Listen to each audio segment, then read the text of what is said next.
बेशक आज हम सरकार में है, आज हम सरकार में है जिसकी आपको भरकार थी। आपने बहुत पहले, मुझे याद है, जब मैं 14 साल का था इसी मैदान में आया था, बस व्यवस्थाएं बदली थी। ये जो मंच है, मंच का मुंह इधर का था और ये मैदान पूरा खचाखच भरा हुआ था।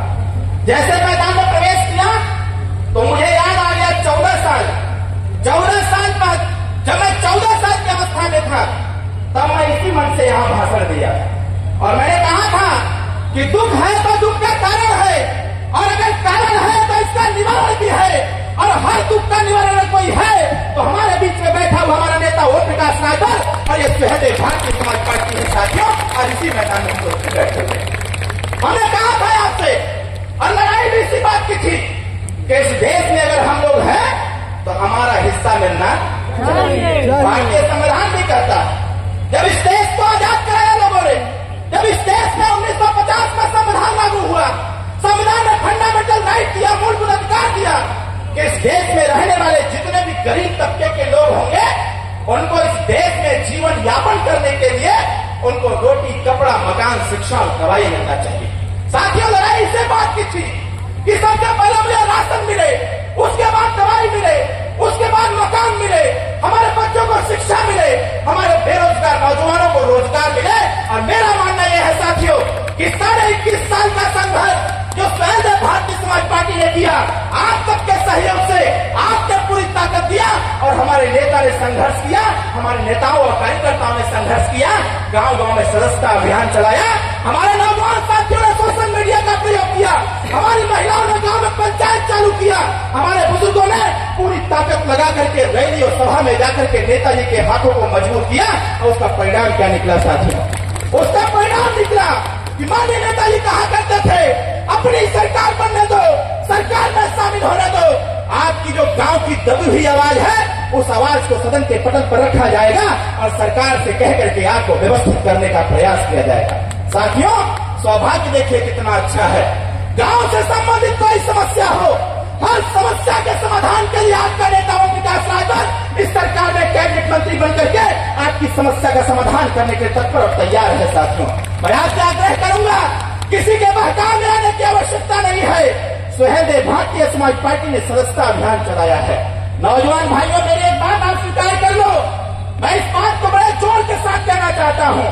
साथियों, आपके दादाजी ने संघर्ष किया, आज हमें क्या पड़ी है? आप बताओ, पूरे देश का एक भी नेता जो अपने बेटे को राजनीति में लाया हो, और लाया हो तो बचपन से लाया हो, जब वो नेता अपनी पूरी व्यवस्था बना देता है तो उसके बेटे मजा लेने के लिए आ जाते हैं। लेकिन साथियों, मैं बचपन से, हमको लगता है कि 8 साल का मैं था, तब से लेकर के आज तक आपके बीच में टहलता हूँ और एक ही बात में कहता हूँ, हमारे दादाजी ने मेहनत किया कि समाज का कल्याण हो, हमारे पिताजी मेहनत कर रहे समाज का कल्याण हो, तो फिर मैं पीछे क्यों रहूं? मैंने भी कहा मैं भी मेहनत करूंगा और अपने नौजवान भाइयों से कहूंगा, समाज बदलते देर नहीं लगता। अगर एक विधायक पर झारखंड में मुख्यमंत्री बना जा सकता है साथियों, तो सुहेलदेव भारतीय समाज पार्टी उस स्थिति में है जिस दिन 50 विधायक इस पार्टी से पैदा होंगे उस दिन मुख्यमंत्री की कुर्सी पर आपकी पार्टी का नेता होगा। फिर रोना नहीं रहेगा।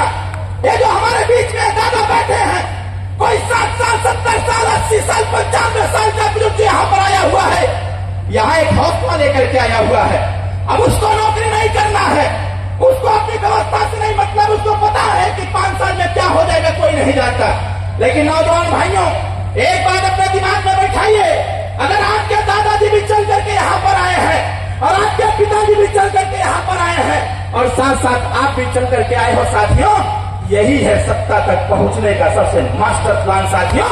जब 3 पीढ़ी एक पार्टी को सत्ता में पहुंचाने में लग जाए, जब 3 पीढ़ी अपनी व्यवस्थाओं के निर्माण में लग जाए, जब 3 पीढ़ी मिलकर के अपनी दुर्व्यवस्थाओं को बदलने का प्रयास चालू कर दे, तो 100% साथियों वो दिन दूर नहीं होगा जिस दिन आपकी सारी समस्याओं का समाधान होगा।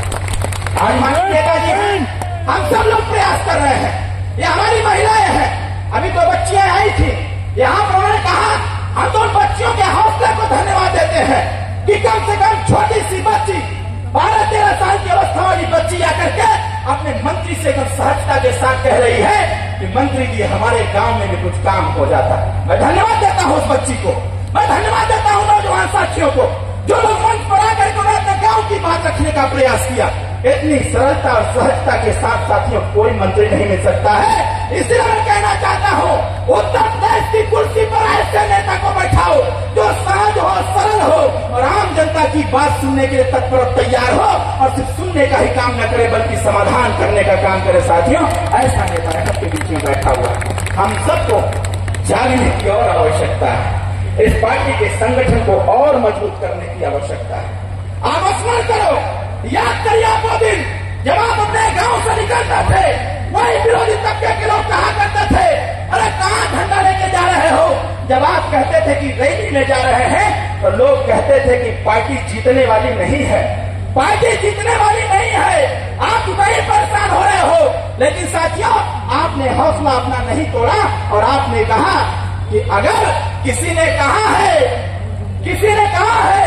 संघर्ष करने की बात है, किसी ने कहा है तो हम उस दिन तक संघर्ष करेंगे जब तक हमारे बच्चों की व्यवस्था नहीं बदल जाती, हमारे बच्चों को फ्री में शिक्षा नहीं मिल जाती, हमारे बेरोजगार नौजवानों को रोजगार नहीं मिल जाता, थाने पर न्याय नहीं हो जाता, तहसील पर न्याय नहीं मिल जाता, गांव का कल्याण नहीं हो जाता और उत्तर प्रदेश में हमारी सरकार नहीं बन जाती, तब तक हम लोग चैन से बैठने वाले नहीं है। बताइए बात सही है कि गलत है? कितने लोग चाहते हैं कि उत्तर प्रदेश में अपनी सरकार बने? साथियों दूसरे के कंधे पर बंदूक रख करके हम युद्ध नहीं लड़ सकते। अगर हमको युद्ध के मैदान में उतरना है तो हमें वो सारे कला जानने की आवश्यकता है। उस युद्ध के मैदान में से सेना को उतरने की आवश्यकता है। मैंने एक बार चाइना पर हमने बात बोल दिया था, हमने कहा था क्योंकि पार्टी की मांग भी है अगर इस देश में सारे रेजिमेंट बन सकते हैं तो फिर राजभर रेजिमेंट क्यों नहीं बन सकता है।